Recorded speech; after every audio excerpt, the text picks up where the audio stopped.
जय हिंद। So we are studying cell biology. Cell biology में हम लोगों ने पिछले क्लास में सेल का जो इंटरनल स्ट्रक्चर है उसको समझा था। सेल के अंदर कई छोटे छोटे ऑर्गन्स होते हैं जिनसे सेल फंक्शन करता है और अलग अलग ऑर्गन्स के अलग अलग काम होते हैं, उनके बारे में कल हम लोगों ने समझा था। क्या होता है एक बार उसको हम लोग क्विक रिविजन करके समझ लेते हैं। तो सबसे पहले हम लोगों ने कल स्टडी में जब शुरू किया था बायोलॉजी के बारे में, तो सबसे पहले तो यही देखा था कि बायोलॉजी जो है वो कहाँ से स्टार्ट होती है। तो इट स्टार्टेड फ्रॉम ग्रीक, ठीक है, यानी कि एथेंस से इसकी शुरुआत होती है। और फादर कौन है बायोलॉजी के? तो it was Aristotle. Aristotle Aristotle को हिंदी में क्या नाम है इनका? अरस्तु, ठीक है। तो जब भी ऐसा कभी क्वेश्चन आपको दिखे कि father of biology, then it is Aristotle.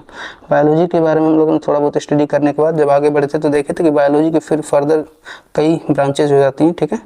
Specially यहाँ पे दो ब्रांचेस के बारे में हम लोग पढ़ते हैं। पहला जो था दैट वाज जूलॉजी, ठीक है। जूलॉजी मतलब जिसमें हम लोग जंतुओं के बारे में पढ़ते हैं। और इसके फादर कौन थे? तो इसके फादर अगेन एरिस्टोटल ही थे। अगला जो था दैट वाज बॉटनी। बॉटनी में हम लोग किसके बारे में स्टडी करते हैं? बॉटनी में हम लोग स्टडी करते हैं पेड़ पौधों के बारे में।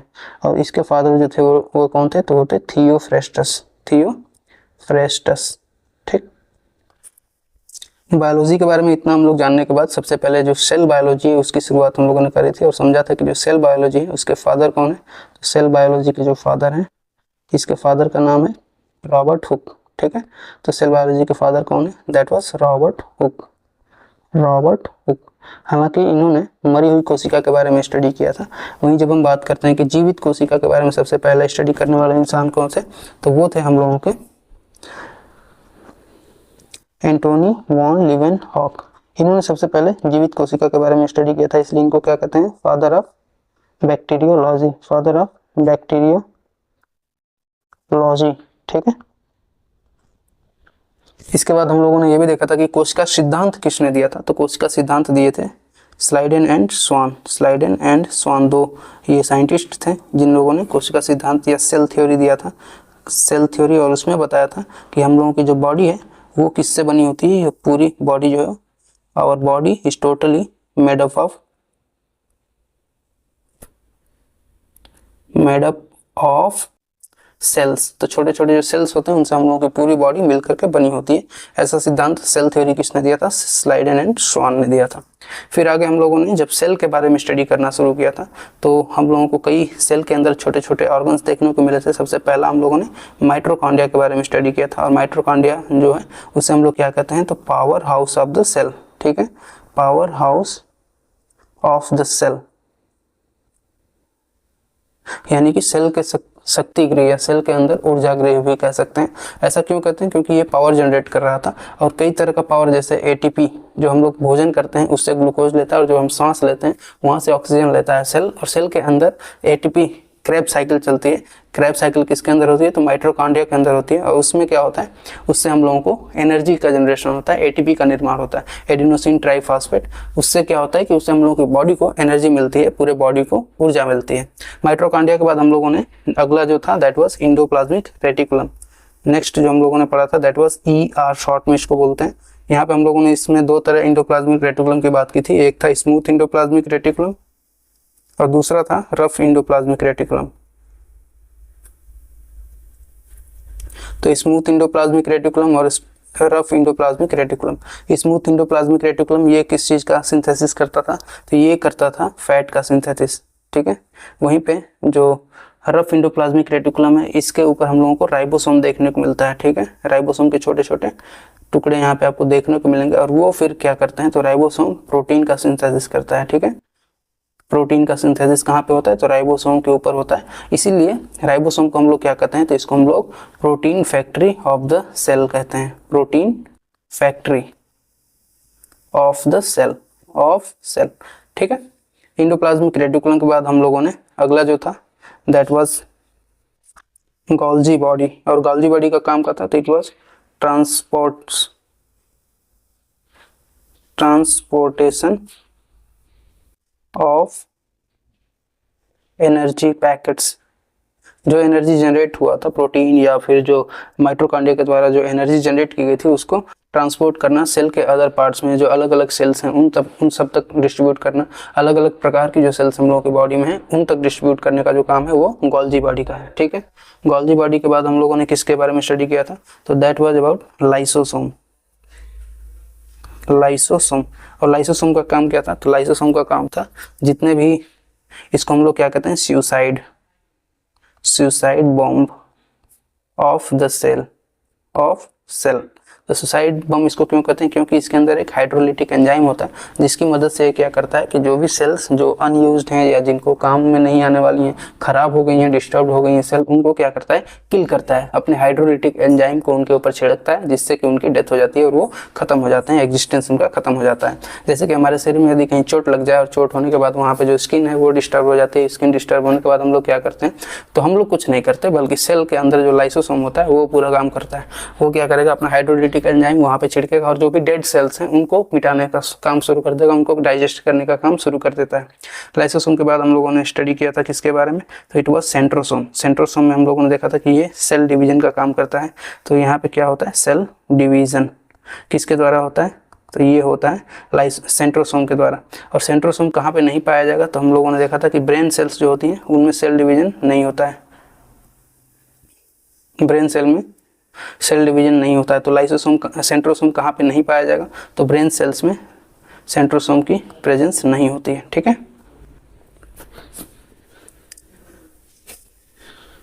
इसके साथ ही हम लोगों ने एक और इम्पॉर्टेंट ऑर्गेनल्स के बारे में पढ़ा था, उसका नाम है वैक्यूल्स।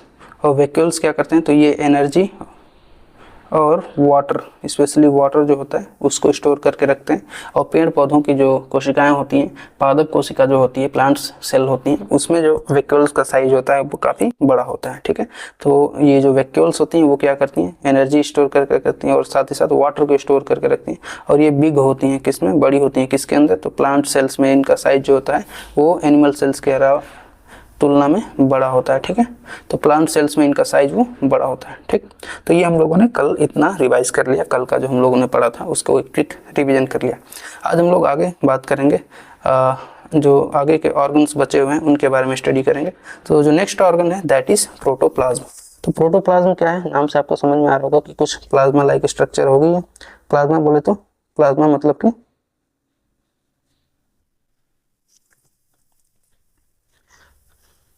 Jelly like structure. ठीक है, जेली लाइक स्ट्रक्चर।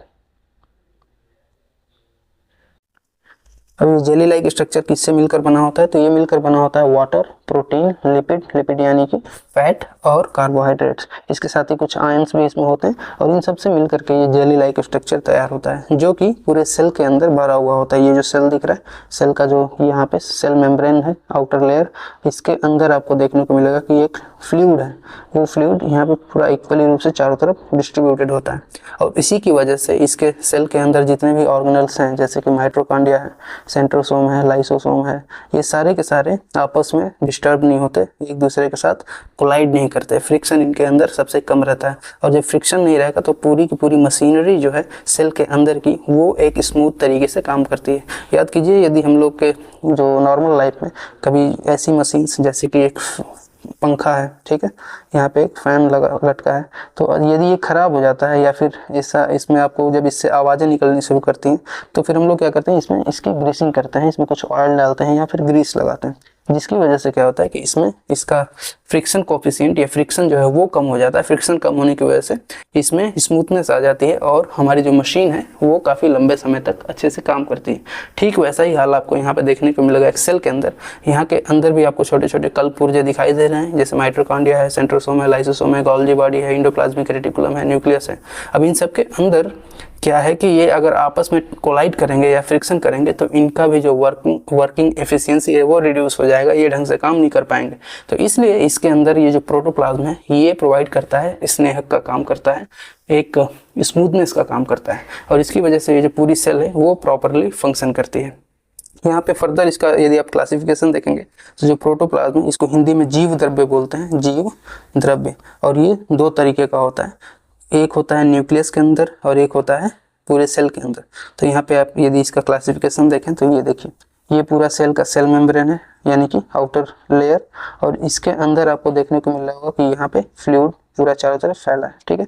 इसके साथ ही इसके बीच में आपको एक न्यूक्लियस दिखाई दे रहा है, ठीक है, और इस न्यूक्लियस के अंदर भी एक फ्लूइड है, ठीक है। तो ये जो प्रोटोप्लाज्म था इसके दो प्रकार होते हैं, एक होता है जो न्यूक्लियस के अंदर होता है उसको हम लोग क्या कहते हैं, उसको हम लोग न्यूक्लियोप्लाज्म कहते हैं, ठीक।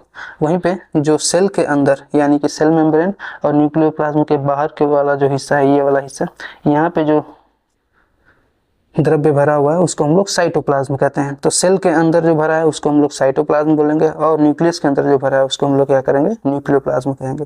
तो प्रोटोप्लाज्म के कितने तरह का प्रोटोप्लाज्म होता है, तो दो तरीके का होता है, एक होता है साइटोप्लाज्म और दूसरा होता है न्यूक्लियोप्लाज्म। साइटोप्लाज्म किसके अंदर, तो सेल के अंदर है, न्यूक्लियोप्लाज्म किसके अंदर, तो न्यूक्लियस के अंदर, ठीक है। तो ये कॉमन डिफरेंस याद रखिएगा। साथ ही इसका काम क्या होता है वो भी हमने बताया।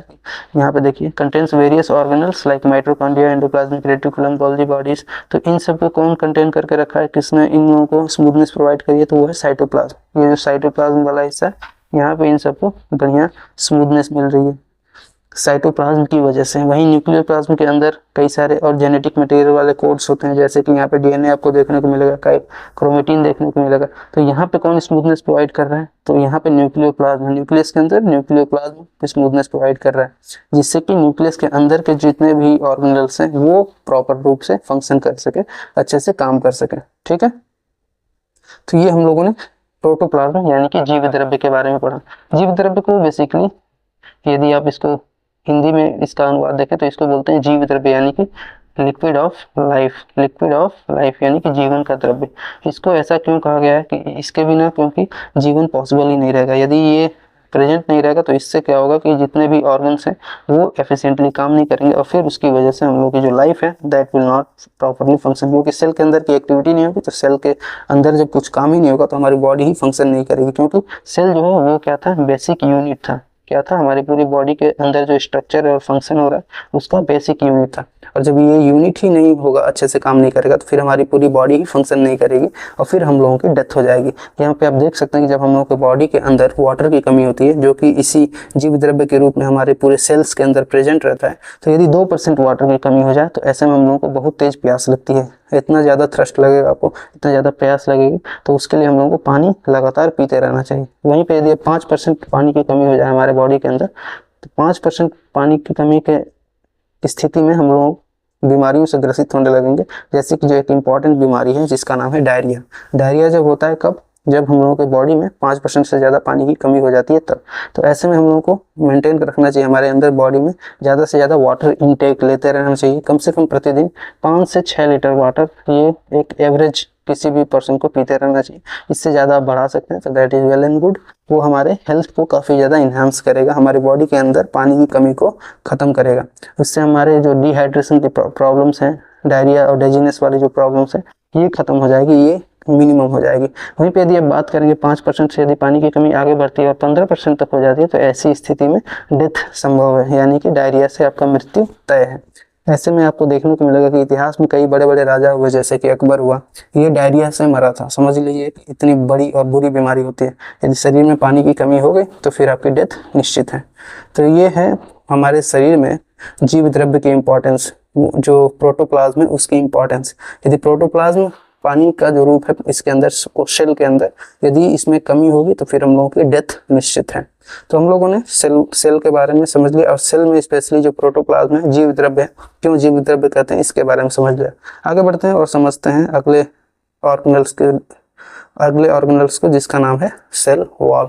हिंदी में इसको हम लोग कोशिका भित्ति कहते हैं, ठीक है।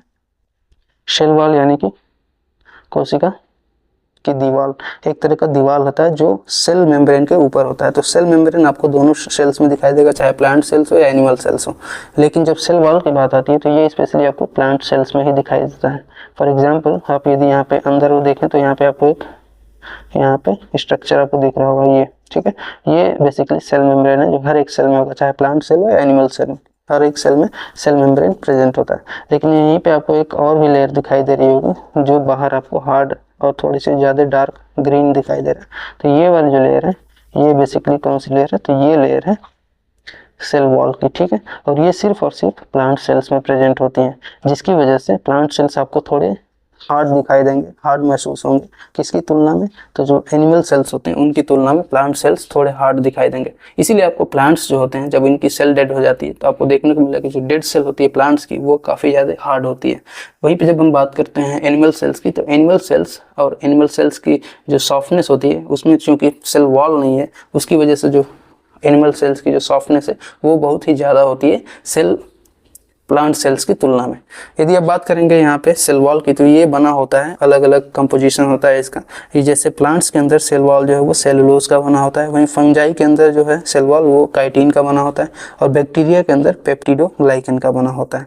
तो यहाँ पे देखिए जो प्लांट्स के अंदर सेलुलोज है, इसी से फिर हम लोगों को आगे और भी मदद मिलती है। जैसे इसके अंदर जो सेलुलोज है, इसी की वजह से हम लोगों को इसमें से फाइबर मिलता है। जो प्लांट्स होते हैं उसमें से फाइबर मिलता है। फॉर एग्जाम्पल जो कॉटन है, ठीक है, कॉटन के साथ साथ जूट है, और इसके साथ ही और भी कई ऐसे कॉमर्शियल क्रॉप्स हैं जो हम लोग उगाते हैं। किसके लिए? तो फाइबर जनरेशन के लिए। तो इसमें आपको फाइबर जो मिलता है, इसी फाइबर से हम लोग क्या करते हैं? कपड़े बनाते हैं। और फिर इसी सेलुलोज से हम लोगों को एक और चीज़, इंपॉर्टेंट चीज़ बनती है, तो वो क्या है?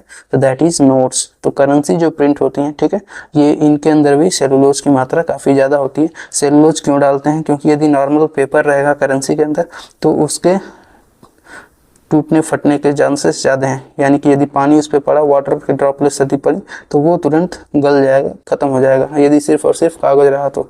वहीं पे जब बात करते हैं सेलुलोज की, तो यहाँ पे इसको वाटर से रेजिस्टेंस मिलता है, और साथ ही साथ इसकी जो टेंजिबिलिटी है वो बढ़ जाती है, और इसकी जो रफनेस है वो बढ़ जाती है। और इसकी वजह से इसकी सेल की, इसकी जो करेंसी की जो टाइम है, इसकी जो शेल्फ लाइफ है, वो काफ़ी ज़्यादा इंप्रूव हो जाती है, जिससे कि हम लोग करेंसी को कई लंबे समय तक यूज कर सकते हैं।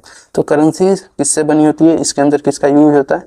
वो होता है सेलुलोज का यूज। और सेलुलोज कहाँ से मिलता है? प्लांट्स के सेल वॉल से मिलता है, ठीक है। तो इसका कंपोजिशन सेल वॉल का क्या है? उसमें हम लोगों को प्लांट्स के सेल वॉल में सेलुलोज की मात्रा दिखाई देती है। यहाँ पे आप देख सकते हो, इसका एक छोटा सा प्लांट सेल का एग्जांपल ले रखा है। इसको यदि आप जूम आउट करेंगे तो इसमें सेलुलोज का फाइबर आपको दिखाई देगा, जो हम लोगों ने अभी बात करी कि यहाँ पे प्लांट्स में फाइबर मिलता है, और जिसकी वजह से कपड़े और नोट्स को बनाया जाता है, ठीक है। आगे बढ़ते हैं और समझते हैं अगले, जो जैसे फंजाई है और फंजाई के साथ साथ बैक्टीरिया। तो बैक्टीरिया में और फंजाई में आपको अलग अलग देखने को मिलेगा सेल वॉल का स्ट्रक्चर। फॉर एग्जांपल यहाँ पे जो फंजाई है, तो इसमें आपको देखने को मिलेगा काइटिन। काइटिन क्या होता है? तो काइटिन बेसिकली एक तरह का आपको स्ट्रक्चर है, जो आप यहाँ खटमल के ऊपर ये जो हार्ड सरफेस देख रहे हो, ऐसे ही इस कार्ब या इस केकड़े के ऊपर जो हार्ड सरफेस आपको दिखाई दे रही है, साथ ही साथ इस स्नेल के ऊपर आपको एक हार्ड सरफेस दिखाई दे रही, तो ये बनी होती है बेसिकली काइटिन के। और वो कहाँ पे आपको मिलेगी? किसके सेल वॉल में? तो फंगाई के जो सेल वॉल है, इसमें आपको काइटिन दिखाई देगा। वो काइटिन से मिलकर के बना होता है सेल वॉल इसका, ठीक है। वहीं पे जब वो बात करते हैं बैक्टीरिया की, तो बैक्टीरिया के अंदर ये पेप्टिडोग्लाइकन का बना होता है सेल वॉल, ठीक है। तो बैक्टीरिया के अंदर किसका बना है? पेप्टिडोग्लाइकन का। फंगाई के अंदर किसका है? काइटिन का है। और प्लांट्स के अंदर सेल वॉल सेलुलोज का बना होता है, ठीक है। तो आई होप आपको सेल वॉल से संबंधित ये सारी जानकारी क्लियर हो गई होगी। बढ़ते हैं आगे और समझते हैं नेक्स्ट इंपॉर्टेंट टर्म को, दैट इज सेल मेम्ब्रेन। तो अगला जो इंपॉर्टेंट है दैट इज सेल मेम्ब्रेन। अब यहाँ पे नाम से भी आपको स्पष्ट होगा, हम लोगों ने पहले भी बात करी सेल वॉल की। सेल वॉल से पहले सेल मेम्ब्रेन होता है, जो एग्जिस्ट करता है हर एक सेल्स में, चाहे वो प्लांट सेल्स हो या फिर एनिमल सेल्स हो। तो हर एक सेल को प्रोटेक्शन देने के लिए इसके बाहर एक आपको मेम्ब्रेन दिखाई देगी, जो कि सेल मेम्ब्रेन होती है, इस तरह से कुछ, ठीक है। और ये सेमी परमिएबल होती है, यानी कि इसके अंदर से कोई भी चीज़ मूव कर सकती है। कोई भी चीज़ इन द सेंस कि कुछ इंपॉर्टेंट चीज़ों को ही ये पास आउट होने देता है, ना कि हर एक चीज़ को। फॉर एग्जांपल आप यहाँ पे देख सकते हैं, ये स्ट्रक्चर जो दिख रहा है आपको, इसमें यहाँ पे एक ब्रेकर जैसा कुछ येलो कलर का दिखाई दे रहा है, और इसकी एक लिमिटेड साइज है। तो ये जो साइज आपको दिखाई दे रही है, इस साइज से जो इसके सूटेबल साइज के होंगे उनको ही ये क्रॉस करने देगा और फिर अपने दूसरी तरफ आने देता है, ठीक है। तो सेल मेम्ब्रेन जो है वो कैसा होता है? सेमी परमिएबल, यानी कि इसमें से लिमिटेड चीज़ें ही इसको पास आउट कर सकती हैं। फॉर एग्जाम्पल जो भी सेल के अंदर कोई एनर्जी हम लोग जनरेट कर रहे हैं, माइटोकॉन्ड्रिया से एनर्जी जनरेट हो रही है, तो उस एनर्जी को सेल से बाहर लेके जाने की जरूरत होगी? जी हाँ, बिल्कुल जरूरत होगी। दूसरे सेल्स को, यहाँ पे लाइसोसोम है, लाइसोसोम को यदि खत्म करना है किसी दूसरे सेल को ऊपर अपना हाइड्रोलाइटिक एंजाइम छिड़क करके, तो लाइसोसोम को यहाँ से बाहर निकलने की जरूरत होगी? हाँ बिल्कुल होगी, तभी तो ये किसी दूसरे सेल को किल कर पाएगा या खत्म कर पाएगा। वहीं जो सेंट्रोसोम है, वो यदि सेल जनरेट करना चाहता है, डिवाइड करना चाहता है, सेल को, नए सेल्स को बनाना चाहता है, तो इसको भी जरूरत होगी यहाँ से बाहर निकलने की, तो बिल्कुल होगी। ऐसे में ये कैसे बाहर निकलेंगे? तो ये बाहर तभी निकल पाएंगे जब ये जो जब ये जो सेल मेम्ब्रेन है वो कैसा हो, सेमी परमिएबल हो, यानी कि इसमें से निकलने की व्यवस्था हो। और ऐसा व्यवस्था हम लोग को देखने को मिलता है क्योंकि ये जो सेल मेम्ब्रेन है वो कैसा होता है, सेमी परमिएबल, यानी कि इसमें से कुछ चीजें निकल सकती हैं। हर एक चीज नहीं निकलेगी, जो काम की चीजें होंगी बस वही निकलेंगी, याद रखिएगा, ठीक है। अब यदि बात करेंगे कि ये सेल मेम्ब्रेन बनी किसकी होती है, तो ये बनी होती है फास्फोलिपिड्स की। फॉर एग्जांपल यहाँ पे प्रोटीन देखने को मिलेगा, कोलेस्ट्रॉल देखने को मिलेगा और कार्बोहाइड्रेट देखने को मिलेगा। इनसे मिलकर के ये जो सेल मेम्ब्रेन है वो बना होता है। इसका फंक्शन हम लोगों ने समझ लिया, control the movement of substance in and out of the cell, यानी सेल से अंदर और बाहर जाने वाले सब्सटेंस को क्या करता है, कंट्रोल करता है। उसके साथ ही साथ हम लोगों के अंदर जो कम्युनिकेशन वाला पोर्शन है, यानी कि allow us communication with other sales through receptors, तो इसके बाहर आपको छोटे छोटे रिसेप्टर्स देखने को मिलेंगे। इससे ये क्या करता है कि दूसरे जो सेल्स हैं उनके साथ कम्युनिकेट करेगा और उस सेल को किस चीज़ की ज़रूरत है, किस चीज़ की कमी है या कौन सी चीज़ उसके पास ज़्यादा है, उसका जो जानकारी है वो कैसे होता है, तो इन दोनों सेल्स का किसके थ्रू, सेल मेम्ब्रेन के थ्रू होता है, ठीक है। तो सेल मेम्ब्रेन से ही ये क्या होता है, जानकारी का भी ट्रांसपोर्टेशन एक दूसरे के साथ करते रहते हैं, कम्युनिकेशन करते रहते हैं, ठीक है। और इसके साथ ही साथ हम लोगों ने ये भी बात की कि जो सेल है वो क्या करता है, सेल मेम्ब्रेन ये पूरे सेल को प्रोटेक्ट करता है। इसके अंदर जितने भी ऑर्गेनल्स हैं, माइटोकॉन्ड्रिया है, लाइसोसोम है, गोल्गी बॉडी है, एंडोप्लाज्मिक रेटिकुलम है, इन सब को प्रोटेक्ट करने का काम भी किसका है, वो है सेल मेम्ब्रेन का, ठीक है। तो आई होप आपको सेल मेम्ब्रेन का सारा कॉन्सेप्ट समझ में आएगा। एक तरह का ये क्या है, मेम्ब्रेन एक तरह की झिल्ली जो कि प्रोटेक्शन प्रोवाइड करती है पूरे सेल को, ठीक है। और एक और इम्पॉर्टेंट चीज याद रखिएगा जो हमने स्टार्टिंग में ही आपको बताया कि सेल मेम्ब्रेन जो है वो चाहे प्लांट सेल हो या फिर एनिमल सेल हो, इन दोनों में प्रेजेंट होती है, इन दोनों में ये प्रेजेंट रहेगी। वहीं पे जब हम सेल वॉल की बात करते हैं, पिछला वाला सेल वॉल जो था, यहाँ पे हम लोगों ने देखा कि ये सिर्फ और सिर्फ किस में देखने को मिलेगा, प्लांट सेल्स में देखने को मिलेगा, सिर्फ प्लांट सेल में देखने को मिलेगा, न कि एनिमल सेल्स में देखने को मिलेगा, ठीक है। तो आगे बढ़ते हैं और समझते हैं सेल मेम्ब्रेन के बाद अगले ऑर्गेनल के बारे में, that is plastid. Again one very important one, ये सबसे इंपॉर्टेंट है और आपको ये प्लास्टिड जो है वो सिर्फ और सिर्फ प्लांट सेल्स में देखने को मिलेगा, ना कि एनिमल सेल्स में, ठीक है। तो यहाँ पे प्लास्टिड जो है वो क्या करता है, ये इसकी जरूरत आपको कहाँ पे देखने को मिलेगी, तो ये आपको प्रेजेंट होता है प्लांट सेल्स के अंदर। ये बेसिकली 3 तरह का होता है, कौन कौन सा, तो यहाँ पे यदि मैं इसको एक्सप्लेन करूँ तो ये होता है 3 तरह का, एक होता है क्रोमोप्लास्ट, एक होता है ल्यूकोप्लास्ट और एक होता है क्लोरोप्लास्ट, ठीक है। तो क्रोमोप्लास्ट, ल्यूकोप्लास्ट और एक होता है क्लोरोप्लास्ट, ठीक है। तो क्रोमो, ल्यूको और क्लोरो, इन 3 से इसका नाम याद रखिएगा और तीनों का अलग अलग काम होता है। सबसे पहले हम लोग बात करते हैं क्लोरोप्लास्ट की, ठीक है। तो प्लास्टिड जो है वो हम लोगों को किस में देखने को मिलेगा, तो सिर्फ और सिर्फ प्लांट सेल्स में देखने को मिलेगा। तो इसके 3 पार्ट हम लोग देखें, क्लोरो, क्रोमो और ल्यूको, ठीक है। क्लोरो, क्रोमो और ल्यूको, इन तीनों को याद रखिए। क्लोरो, क्रोमो और ल्यूको ये क्या है, 3 तरह के अलग अलग प्लास्टिड हैं। कहाँ पे देखने को मिलेंगे, प्लांट सेल्स में देखने को मिलेंगे। अब बात करते हैं सबसे पहले क्लोरो वाले की, कि क्लोरो क्या है। तो क्लोरो की जब हम बात करेंगे, जो पहला प्लास्टिड है, ये आपको इसका फंक्शन जो है वो क्या है, तो फोटोसिंथेसिस। हम आप लोगों ने सुना होगा कि फोटोसिंथेसिस होता है, पौधे, पेड़ पौधे अपना भोजन खुद ही बनाते हैं, सूर्य की प्रकाश की उपस्थिति में ये लोग अपना भोजन खुद ही बनाते हैं। तो ये इसमें हेल्पफुल कौन होता है, किसकी वजह से होता है, तो ये होता है क्लोरोप्लास्ट की वजह से। इसमें पूरा हेल्प कौन करता है, क्लोरोप्लास्ट। क्लोरोप्लास्ट में आपको पिगमेंट भी दिखाई देगा, और वो पिगमेंट कैसा होता है, तो वो पिगमेंट होता है बेसिकली ग्रीन कलर का, ठीक है। और वो उस पिगमेंट का नाम क्या है, तो उसका नाम है क्लोरोफिल। तो यहाँ पे आपको 2-3 चीजें ध्यान रखनी है। क्लोरोप्लास्ट किसमें हेल्पफुल है, फोटोसिंथेसिस की प्रक्रिया में। इसके अंदर एक पिगमेंट होता है, पिगमेंट का नाम क्या है, क्लोरोफिल। क्लोरोफिल का कलर कैसा होता है, तो ग्रीन कलर होता है। ये क्या करता है, तो ये हेल्प करता है किसमें, तो प्रकाश संश्लेषण या फोटोसिंथेसिस की प्रोसेस में, जिसके थ्रू भोजन जो है वो अपना पेड़ पौधे जो है अपना खाना बनाते हैं, यानी अपना भोजन तैयार करते हैं, ठीक है। तो आई होप आपको क्लोरोप्लास्ट क्या है, इसकी जो प्रोसेस है वो समझ में आ गई होगी। Found abundantly in the green parts of the plant such as leaves. तो सबसे ज्यादा ये कहाँ पे पाया जाएगा, पेड़ पौधे की पत्तियों में पाया जाता है। क्या पाया जाता है, तो क्लोरोप्लास्ट। इसी वजह से पेड़ पौधे की जो पत्तियां होती हैं वो कैसी होती हैं, वो ग्रीन कलर की होती हैं, ठीक है। तो यदि आपसे प्रश्न पूछे कि पेड़ पौधों की जो पत्तियां होती हैं वो ग्रीन रंग की होती हैं, हरे रंग की होती हैं, फिर उसमें ऑप्शन दे देगा, 3-4 ऑप्शन देगा, और उसमें से 3 यदि प्लास्टिड का ही ऑप्शन दे दे तो आपको याद रखना है कि कौन से प्लास्टिड का है, कारण है ये, तो क्लोरोप्लास्ट की वजह से है, ठीक है। यहीं पे आपसे एक और प्रश्न पूछ सकता है कि क्लोरोप्लास्ट हेल्प्स इन, तो आगे लिख देगा कि फूड स्टोरेज में, फूड फॉर्मेशन में, या फिर और 1-2 एग्जाम्पल दे देगा। तो आपको याद रखना है कि प्लांट्स का जो फूड फॉर्मेशन का प्रोसेस है उसमें हेल्प करता है क्लोरोप्लास्ट, ठीक है। अब आगे बढ़ते हैं और समझते हैं नेक्स्ट को, दैट इज क्रोमोप्लास्ट। यहाँ पे नाम से आपको समझ में आ रहा होगा कि क्रोमा, ठीक है, क्रोमा, क्रोमा क्या होता है, बेसिकली कलर को कहते हैं, कलर को कहते हैं क्रोमा। आपको ध्यान होना चाहिए कि क्रोमा, क्रोमा की करके एक कॉन्सेप्ट होता है जो यूज होता है जो वीडियो एडिटिंग होता है उसमें। तो क्रोमा में आप लोगों ने देखा होगा ग्रीन कलर का जो एक पर्दा होता है वो पीछे लगा देते हैं और फिर क्रोमा की मदद से उसको हटा देते हैं, ठीक है। तो ऐसे में क्या होता है कि जो पर्सन है उसका सिर्फ बैकग्राउंड हट जाता है और बैकग्राउंड आप फिर जो मन में आए वो रख सकते हैं। तो ये जो प्रोसेस है क्रोमोप्लास्ट का, तो ये क्या करता है, तो ये बेसिकली कलर प्रोवाइड करता है, अलग अलग तरह के कलर जितने भी हम लोगों को यहाँ पे। पहले तो आप लोगों को ध्यान रखना है कि क्रोमोप्लास्ट चूंकि प्लास्टिड है तो ये सिर्फ और सिर्फ किस में मिलेगा, तो प्लांट सेल्स में मिलेगा। इसीलिए आपको अलग अलग जो पौधे होते हैं उनके जो फ्रूट्स होते हैं वो अलग अलग रंग के दिखाई देंगे आपको। फॉर एग्जांपल यहाँ पे आपको देखने को मिलेगा टमाटर, ये कैसा है, एकदम रेड कलर का है, ठीक है। ये किसकी वजह से रेड होता है, तो ये होता है लाइकोपेन की वजह से। लाइकोपेन एक क्या है, ये क्या है, एक तरह का प्लास्टिड है और प्लास्टिड की वजह से ही, इस प्लास्टिड की वजह से ही टमाटर का रंग कैसा होता है, तो वो होता है लाल।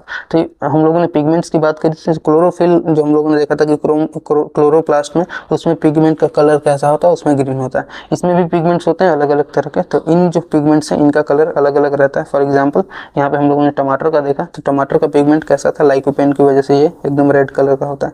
और टमाटर और मिर्च इन दोनों में जो रेड कलर प्रेजेंस होता है वो किसकी वजह से, लाइकोपेन की वजह से। वहीं पे जब हम बात करते हैं गाजर की, तो गाजर का जो ये वाला कलर है नारंगी कलर, ये किसकी वजह से आता है, तो ये आता है कैरोटीन की वजह से, ठीक है। कैरोटीन एक तरह का क्या है, पिगमेंट है और उसकी वजह से गाजर का रंग कैसा होता है, तो वो होता है नारंगी कलर का। या आगे बढ़ते हैं और समझिए, यहाँ पे देखिए ये बीटरूट है, तो बीटरूट में भी आपको फिर से एक पिगमेंट दिखाई देगा और इस पिगमेंट का नाम है बीटानिन। और बीटानिन की वजह से इस बीटरूट का कलर कैसा होता है, तो डार्क रेड होता है और ये फिर एक तरह का पिगमेंट है जो क्रोमोप्लास्ट का हिस्सा है, ठीक है। तो क्रोमोप्लास्ट आप समझ में आ गया होगा आपको कि क्रोमोप्लास्ट बेसिकली कलर प्रोवाइड करता है अलग अलग तरह का। फॉर एग्जांपल हम लोगों ने देखा यहाँ पे कि टमाटर का रंग लाल कैसे है, तो ये लाइकोपेन की वजह से है। वहीं पे हम लोगों ने गाजर के बारे में समझा, तो गाजर में कैरोटीन की मदद से इसका जो कलर होता है वो कैसा होता है, तो नारंगी रंग का दिखाई देता है। वहीं पे जब बीटानिन की बात आती है, बीटरूट्स की बात आती है, तो उसमें बीटानिन होता है और उस बीटानिन की वजह से बीटरूट का कलर डार्क रेड होता है।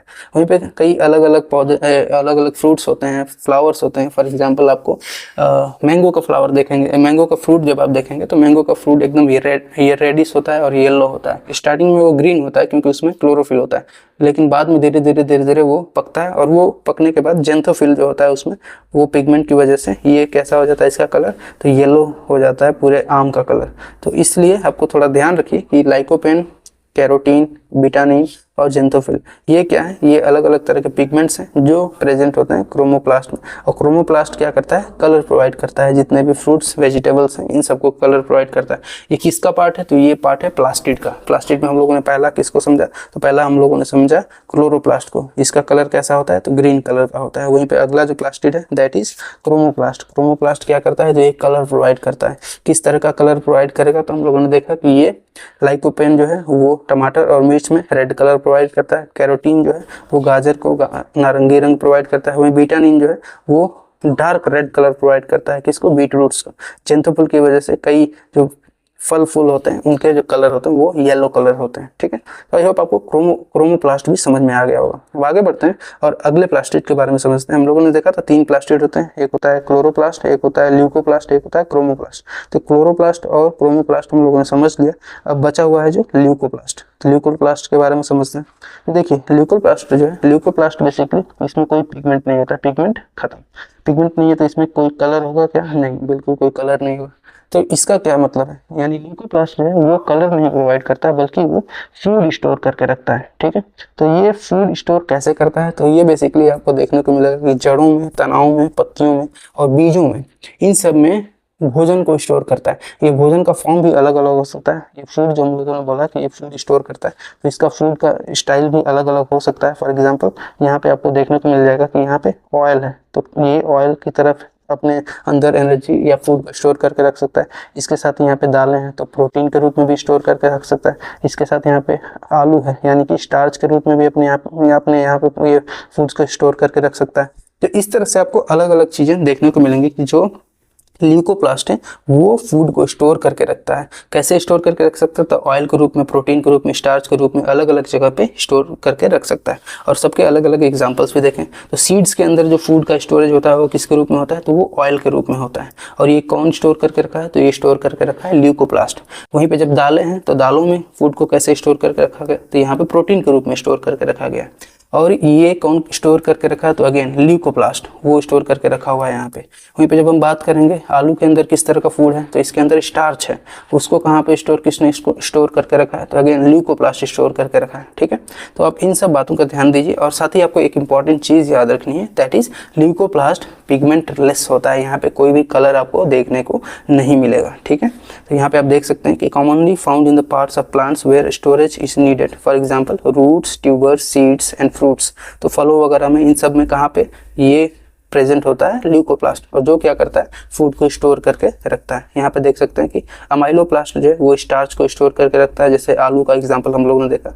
एडियोप्लास्ट है वो ऑयल को स्टोर करके रखता है अलग अलग सीड्स में। यहाँ पे हम लोगों ने एक ऑयल सीड का एग्जाम्पल रखा है, दैट इज सनफ्लावर। तो सनफ्लावर में यहाँ पे इसका सनफ्लावर के सीड्स में जो ऑयल स्टोर है वो किसकी वजह से? तो एलियोप्लास्ट की वजह से। वहीं पे प्रोटीनोप्लास्ट जो है वो क्या करता है? प्रोटीन स्टोर करके रखता है। तो जितने भी लेग्यूम्स यानी कि दालें हैं उन सब में जो प्रोटीनोप्लास्ट है वो प्रोटीन स्टोर करके रखता है। और ये किसका हिस्सा है? तो ये सब हिस्से हैं किसके? ल्यूकोप्लास्ट के। और ल्यूकोप्लास्ट किसका हिस्सा है? तो वो प्लास्टिड का हिस्सा है। ठीक है, तो प्लास्टिड को हम लोगों ने समझा। प्लास्टिड तीन तरीके से हम लोगों ने प्लास्टिड को समझा।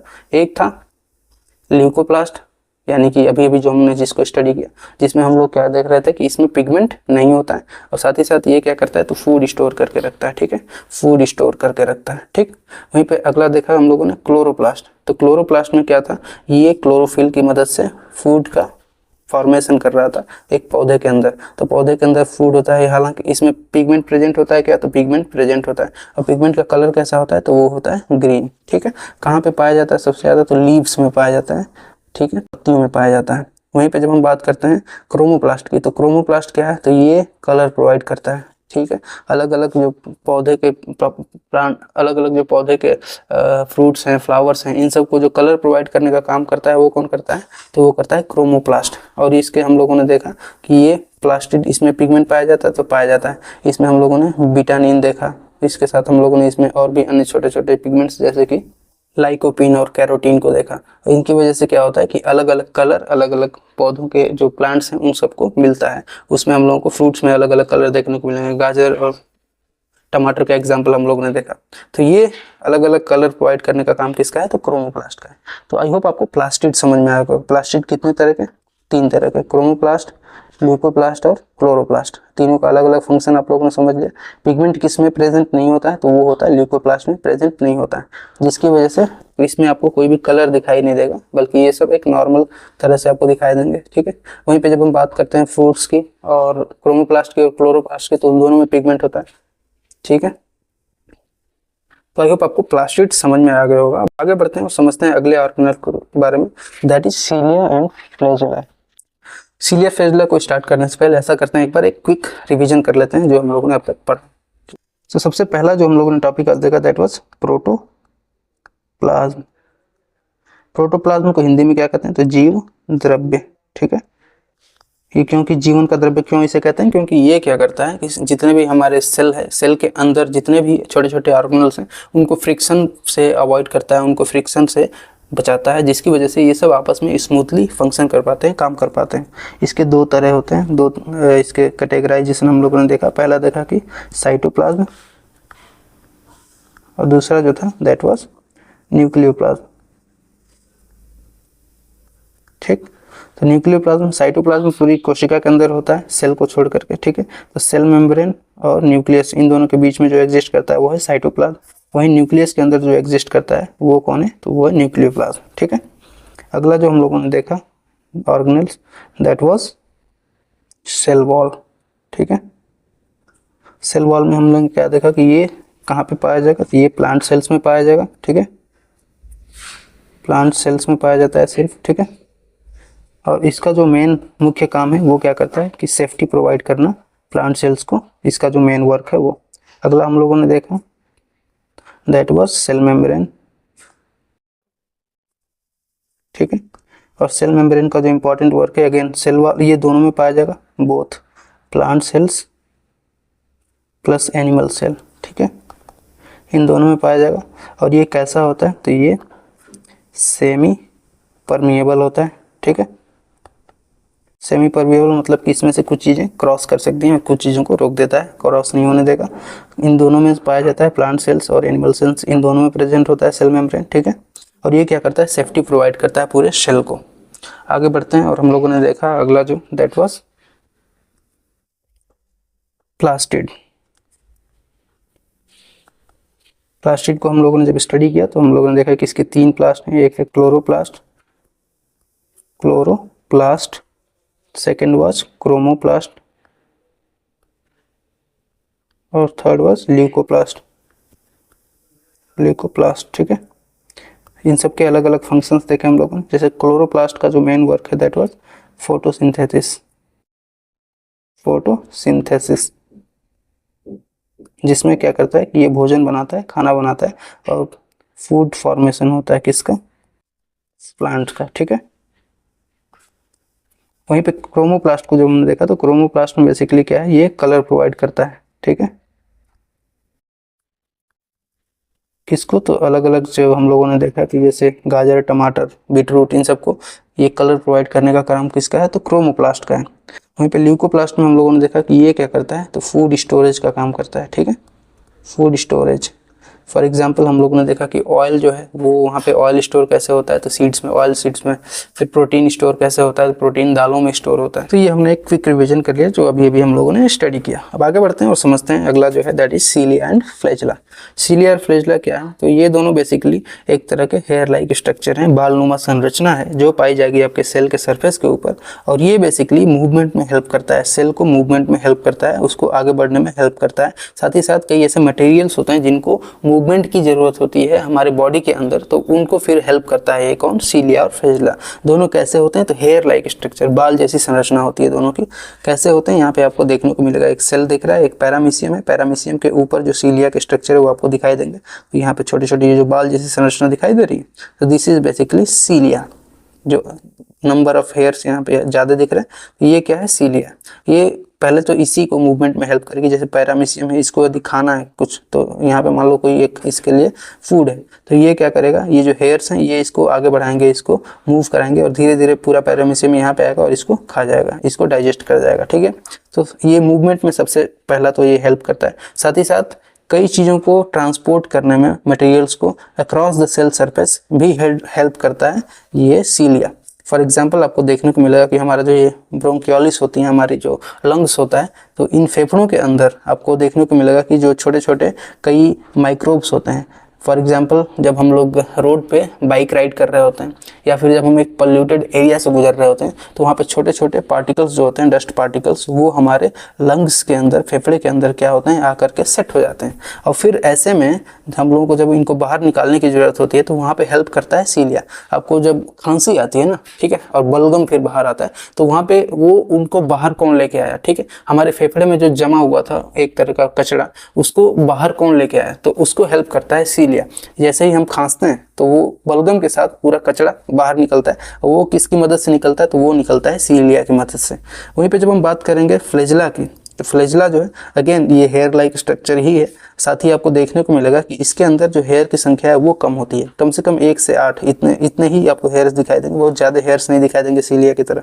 सीलिया में तो ढेर सारे हेयर होते हैं, आपको देखने को मिलेगा ज़्यादा बाल होते हैं। वहीं जब फ्लैजेला की बात करते हैं तो यहाँ पे 2, 8, 10 इससे ज़्यादा हेयर आपको नहीं दिखाई देंगे, इससे ज़्यादा बाल आपको नहीं दिखाई देंगे। और ये भी मूवमेंट में हेल्प करता है। फॉर एग्जाम्पल ये जो स्पर्म है, ठीक है, तो स्पर्म को आगे बढ़ने के लिए कौन हेल्प करता है, तो ये इसकी पूंछ हेल्प करती है। तो ये पूंछ क्या है, इसकी फ्लैजेला है जो हेल्प करती है इसको आगे बढ़ने में, ठीक है। ऐसे ऐसे जब ये आगे बढ़ रहा है तो यहाँ पे हेल्प कौन कर रहा है, इसकी पूंछ कर रही है, और ये पूंछ का काम क्या है, तो यही है फ्लैजेला, और यही इसको आगे बढ़ने में हेल्प कर रहा है, ठीक है। तो सीलिया और फ्लैजेला, आई होप आपको ये कॉन्सेप्ट क्लियर हो गया होगा कि सीलिया और फ्लैजेला का जो काम है हमारी बॉडी में वो क्या है। तो अब हम आगे बढ़ते हैं और सब समझते हैं कुछ इंपॉर्टेंट डिफरेंस के बारे में। जैसे कि हम लोगों ने कल बात करी थी प्रोकैरियोटिक सेल्स के बारे में और यूकैरियोटिक सेल्स के बारे में। तो प्रोकैरियोटिक और यूकैरियोटिक सेल्स क्या होती हैं, इसको थोड़ा सा समझते हैं। तो देखिए, सबसे पहले यदि हम बात करें यहाँ पे कुछ इंपॉर्टेंट डिफरेंसेस के बारे में समझिए। यहाँ पे यदि हम बात करेंगे सेल्स की, ठीक है, तो सेल्स बेसिकली एक होती है प्रोकैरियोटिक, ठीक, और एक होती है यूकैरियोटिक, कैरियोटिक, ठीक। ये प्रोकैरियोटिक है, ये नॉन डेवलप्ड सेल है। कैसी है? नॉन डेवलप्ड, या फिर जो बहुत ही कम डेवलप हुई हैं। फॉर एग्जांपल वायरस आपने देखा होगा, ठीक है, फंगस आपने देखा होगा, ठीक है, इसके साथ ही कई और ऐसे माइक्रोब्स देखे होंगे, ठीक है। तो ये जो छोटे छोटे जो आंखों से दिखाई नहीं दे रहे हैं, इन सब के अंदर जो सेल्स होती है वो किस तरह की सेल्स होती हैं? तो वो होती हैं प्रोकैरियोटिक सेल्स। वही जब हम बात करते हैं डेवलप्ड सेल्स की, तो वो होते हैं बेसिकली हम ह्यूमंस के बीच में, जैसे कि एनिमल्स जितने भी हैं, और दूसरे हैं प्लांट्स, ठीक। तो प्लांट्स और एनिमल्स के बीच में जो सेल्स हैं वो कैसी हैं? यूकैरियोटिक। ये कैसी सेल्स हैं? तो ये बेसिकली डेवलप्ड सेल्स हैं, ठीक है। डेवलप्ड जो सेल्स होती हैं ये होती हैं हम लोगों के अंदर, जैसे प्लांट्स और एनिमल्स के बीच में।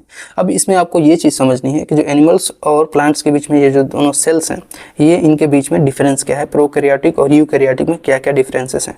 तो देखिए, पहला हम लोगों को प्रोकैरियोटिक यदि बात करेंगे तो प्रोकैरियोटिक जैसे हमने बताया कि कम डेवलप होता है। तो यहाँ पे आपको क्या डीएनए जैसा स्ट्रक्चर, कॉम्प्लेक्स स्ट्रक्चर देखने को मिलेगा? नहीं देखने को मिलेगा। बल्कि यहाँ पे आरएनए भी होता है, वो भी बहुत ही कम मात्रा में होता है, बहुत ही कम आपको यहाँ पे दिखाई देगा। तो आरएनए होगा, और आरएनए के साथ साथ फिर आपको यहाँ पे जब यूकैरियोटिक सेल्स की बात करेंगे तो ये फुली डेवलप्ड है। यहाँ पे आपको डीएनए जैसी स्ट्रक्चर दिखाई देंगे, साथ ही साथ आपको पूरा न्यूक्लियस दिखाई देगा। इसके साथ ही कई छोटे छोटे जो ऑर्गेनल्स होते हैं, जैसे माइटोकॉन्ड्रिया हुआ, गोल्गी बॉडी हुई, उसके साथ ही साथ जैसे लाइसोसोम है, ये सारी की सारी चीज़ें आपको कहाँ पे दिखाई देंगी? तो ये यूकैरियोटिक सेल्स में दिखाई देंगे। और इसमें प्रोकैरियोटिक सेल्स में इन सब का ज़रूरत ही नहीं, क्योंकि ये तो ये फुल्ली डेवलप नहीं है और इसको इन सभी चीज़ों की ज़रूरत भी नहीं है। अगली जब बात करते हैं तो ये प्रोकैरियोटिक सेल्स, ये देखिए कितने छोटे हैं, बहुत ही छोटे होते हैं ये, ठीक है। वहीं पे जब आप बात करते हैं यूकैरियोटिक सेल्स की, तो ये बड़े होते हैं, क्योंकि आपको पहले ही बताया कि ये प्लांट्स और एनिमल सेल्स में आपको प्रेजेंट दिखाई देंगे। तो ऐसे में हम लोगों को जो सेल्स की जरूरत है वो फुली डेवलप्ड सेल्स की जरूरत है। प्लांट्स को जो सेल्स चाहिए वो फुली डेवलप्ड सेल्स चाहिए। तो आपको यहाँ पे यूकैरियोटिक और प्रोकैरियोटिक में आपको समझ में आ रहा होगा कि जो यूकैरियोटिक सेल्स हैं वो फुली डेवलप्ड होती हैं और ये साइज में भी बड़ी होती हैं प्रोकैरियोटिक की तुलना में। वहीं जब आप ऑर्गेनल्स की बात करते हैं कि किसमें कितने ज़्यादा ऑर्गेनल्स पाए जाएंगे आपको, तो सबसे कम ऑर्गेनल्स आपको देखने को मिलेंगे प्रोकैरियोटिक, क्योंकि ये फुली डेवलप्ड नहीं है। सिर्फ और सिर्फ यहाँ पे राइबोसोम है जो क्या करता है, यहाँ पे प्रोटीन का सिंथेसिस करता है, जिसकी वजह से इसको थोड़ी बहुत एनर्जी मिलती है और ये जीवित रहते हैं। वहीं पे जब आप बात करते हैं यूकैरियोटिक सेल्स की, जो हम ह्यूमंस बींग्स में यानी कि प्लांट्स और एनिमल्स में पाई जाती हैं, वो आपको यहाँ पे देखने को मिलेगा कि फुल्ली डेवलप्ड होती हैं और इसके अंदर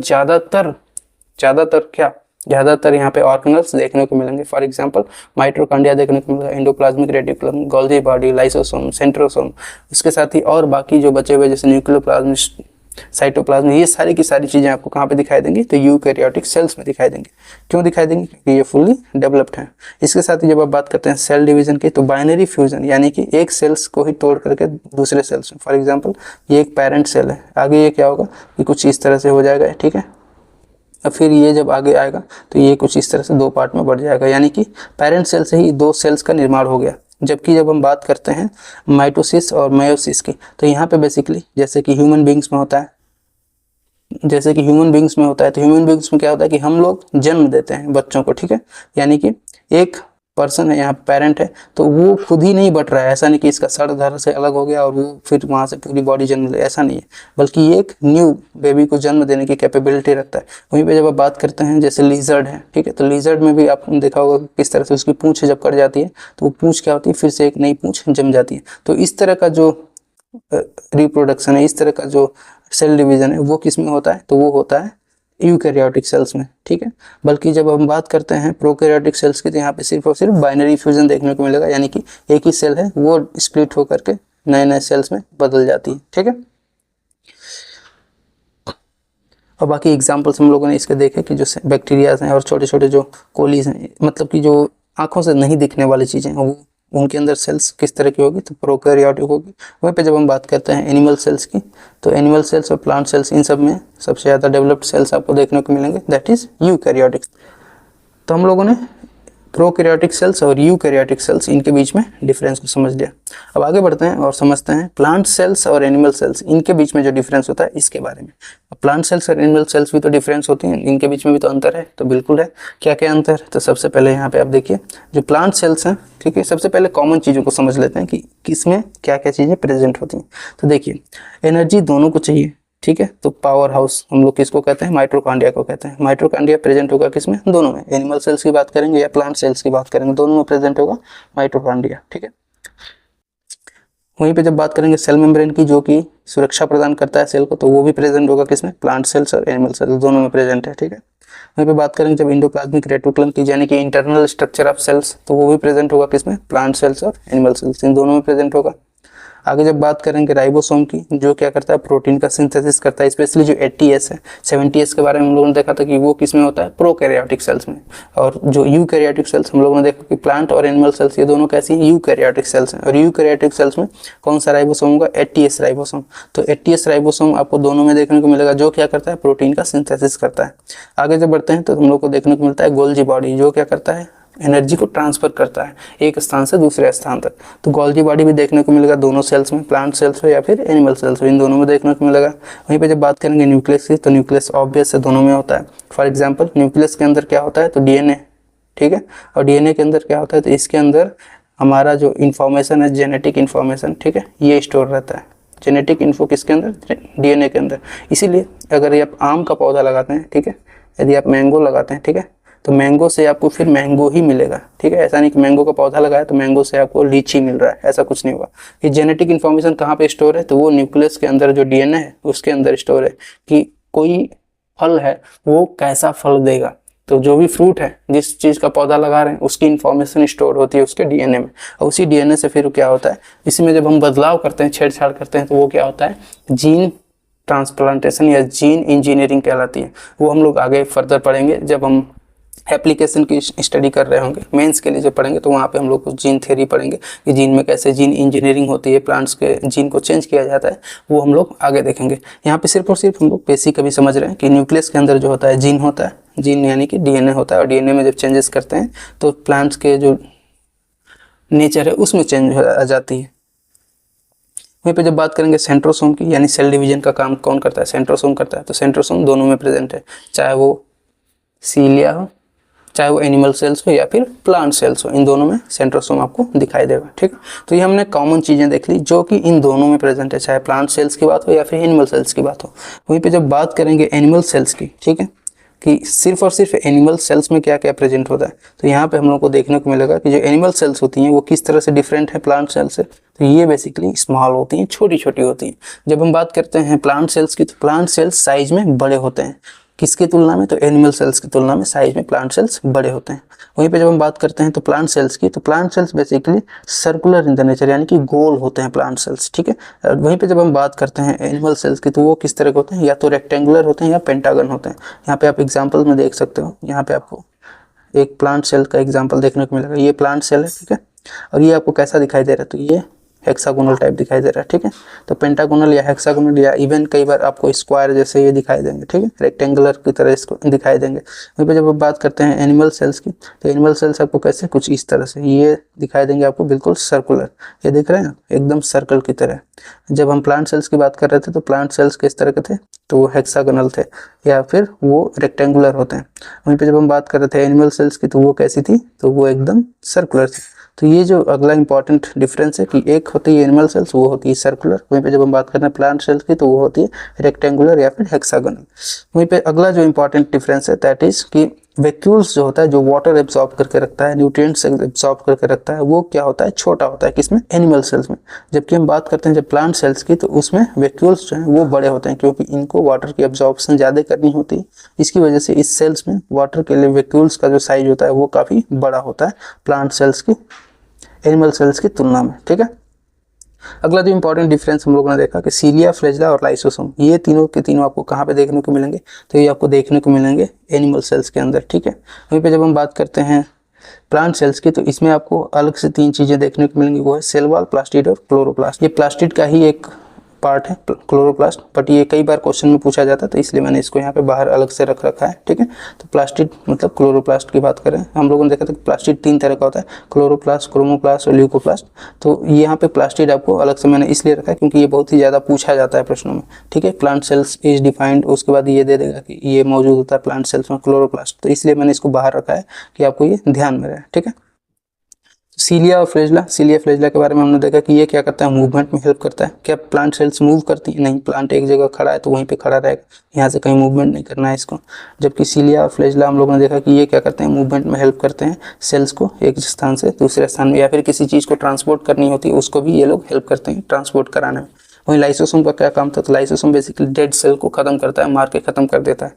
वहीं क्या आपने देखा है कि किसी प्लांट में कोई प्लांट चोटिल हो गया तो वहाँ की सेल्स जो है वो अपने आप हील हो रही हैं या फिर वो सही हो रही है? नहीं, ऐसा नहीं होता है। प्लांट एक बार कट गया तो वो कटा ही रहेगा, बस वहाँ पे एक नई प्लांट्स वहाँ पे आ सकती हैं, नए प्लांट्स जनरेट हो सकते हैं, लेकिन जो उसका पुराना जो डेड पोर्शन है वो वैसे का वैसा ही रहेगा, ठीक है।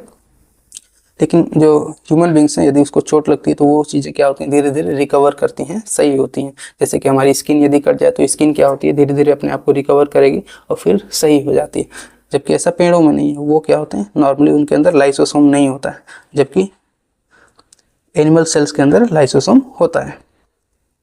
तो ये हम लोगों ने एक बेसिक डिफरेंस देख लिया प्लांट सेल्स और एनिमल सेल्स के अंदर। अब आगे समझते हैं न्यूक्लियस के बारे में, थोड़ा डिटेल से समझते हैं।